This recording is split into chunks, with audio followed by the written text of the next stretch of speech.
Hi, இன்னைக்கு Baakiyalakshmi kitchen விலாக்ல முருங்கைக்கீரை பொரியல் வாழைக்காய் புட்டு பண்ண போறோம். அதுக்கு தேவையான பொருள் எடுத்து வச்சிருக்கேன். வாங்க பார்க்கலாம், ஒன்னு ஒன்னா செய்யலாம். கேஸ் ஆன் பண்ணிக்கலாம். முதல்ல முருங்கைக்கீரை பொரியல் பண்ணிக்கலாம். வானொலியை வச்சுட்டேன். ஒரு 4 ஸ்பூன் எண்ணெய் விடுறேன்.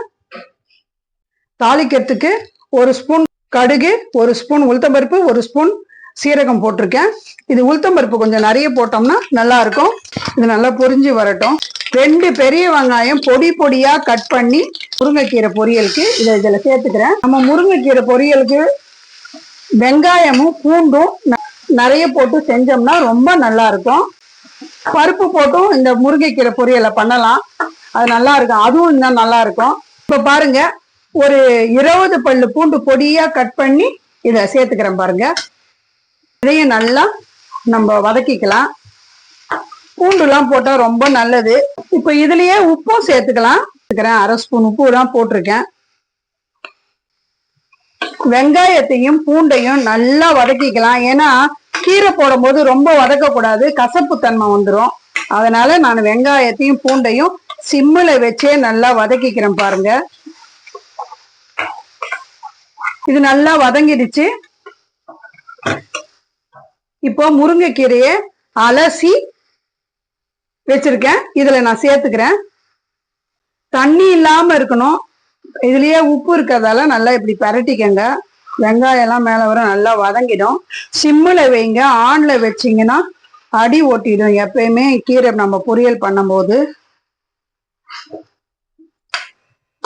இப்ப பாருங்க, நல்லா பரட்டிட்டேன். நல்லா வதங்கிடுச்சு. எப்பயுமே மூடி வைக்காதீங்க, கசப்பு தன்மை வந்துடும் தண்ணி விட்டு. அதனால இப்படியே நம்ம பரட்டி எடுத்துக்கணும்னா 5 நிமிஷத்துல இது ரெடி ஆயிடும். ரொம்ப சிம்பிளா இதை பண்ணலாம். இது கூழுக்கு, களிக்கு இந்த மாதிரி செஞ்சு சாப்பிட்டு பாருங்க, ரொம்ப நல்லா இருக்கும். முருங்கைக்கீரை ரொம்ப நல்லது. கூட்டாவும் வைக்கலாம், பருப்பு போட்டு பொரியலும் பண்ணலாம், இந்த மாதிரி பொரியலும் பண்ணலாம். இப்ப பாருங்க, இது ரெடி ஆயிடுச்சு. இப்ப ரெடி ஆயிடுச்சு. ஒரு பவுல்ல எடுத்து வச்சு காட்டுறேன். முருங்கைக்கீரை பொரியல் சிம்பிளா நம்ம பண்ணிட்டோம். இது 10 நிமிஷத்துல வெங்காயமும் பூண்டும் பொடியா கட் பண்ணி வச்சுக்கிட்டு கடுகு உளுத்தம்பருப்பு எண்ணெயை ஊத்தி கடுகு, இது கொஞ்சம் 1 ஸ்பூன் எண்ணெய் அதிகமா விட்டா இன்னும் நல்லது, வதங்குது, எண்ணெயிலேயே வதங்கிடும். நமக்கு தண்ணி ஊத்தினா மூடி வச்சாதான் கசப்பு தன்மை வரும். இந்த மாதிரி செஞ்சு சாப்பிட்டு பாருங்க. இப்ப வாழைக்காய் புட்டு எப்படி பண்றதுன்னு பார்க்கலாம் வாங்க. வாழைக்காய் புட்டு பண்றதுக்கு கேஸ் ஆன் பண்ணிக்கலாம். இது மாதிரி அகலமான பாத்திரத்துல தண்ணி எடுத்துக்கலாம். இது மாதிரி 2 வாழைக்காய் தோலோட இப்படி 3ஆ கட் பண்ணி போடுங்க. பாருங்க, ஒரு வாழைக்காவை 3ஆ நான் கட் பண்ணி போட்டுட்டேன். இது அப்படியே அரை வேக்காடு வேகட்டும், அப்புறம் நம்ம புட்டு பண்ணலாம். இது வெந்தாதான் அந்த தோலை உரிச்சிட்டு பொடி மாஸ் பண்ணி நம்ம பண்ணலாம். இது நல்லா வேகட்டும். ஆன்ல வச்சிருக்கேன். இது கொஞ்சம் மூடி வச்சிருவோம். அரை வேக்காடு வெந்த உடனே நம்ம எடுத்துக்கலாம். இது மூடி வச்சிடுறேன். இப்போ வாழைக்காய் வெந்துச்சான்னு பார்க்கலாம். 10 நிமிஷத்துல இத பாருங்க, வெந்துடுச்சு. இப்போ இதை இறக்கி வச்சுட்டு ஆற வச்சு தோலை உளிக்கலாம். இப்போ இது ஆறிடுச்சு. தண்ணியை வடிச்சிட்டு நம்ம இதை தோலை உளிச்சு எடுத்துக்கலாம். பாருங்க, நல்லா ஆறிடுச்சு. இப்படிதான் வரும். தோலை அப்படியே உளிச்சு எடுத்துருவோம். சூடா இருக்கு, கொஞ்சம் நம்ம நிதானமா செய்வோம். இது எடுக்க முடியலன்னா நீங்க ஸ்பூன்ல கூட இப்படி தள்ளி எடுத்துக்கலாம்.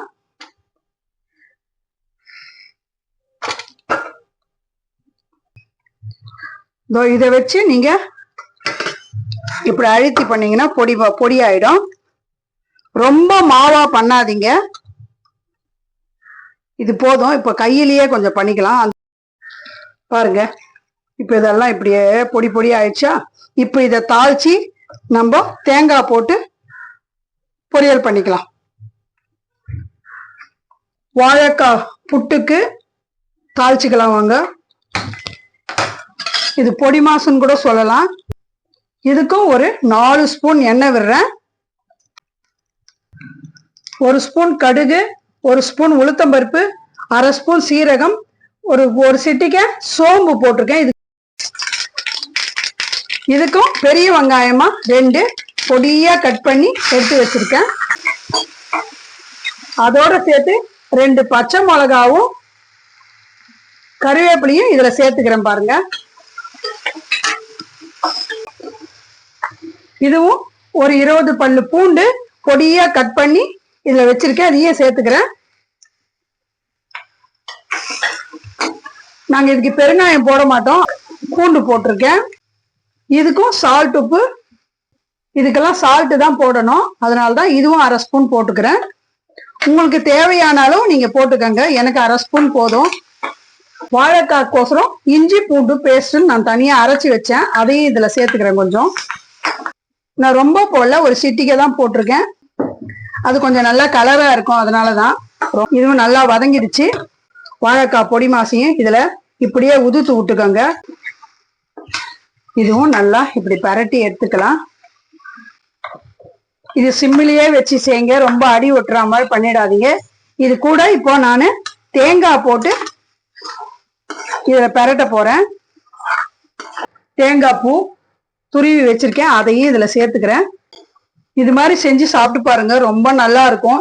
கார குழம்புக்கு இந்த வாழைக்காய் புட்டு வச்சு சாப்பிட்டு பாருங்க, அவ்வளோ நல்லா இருக்கும்.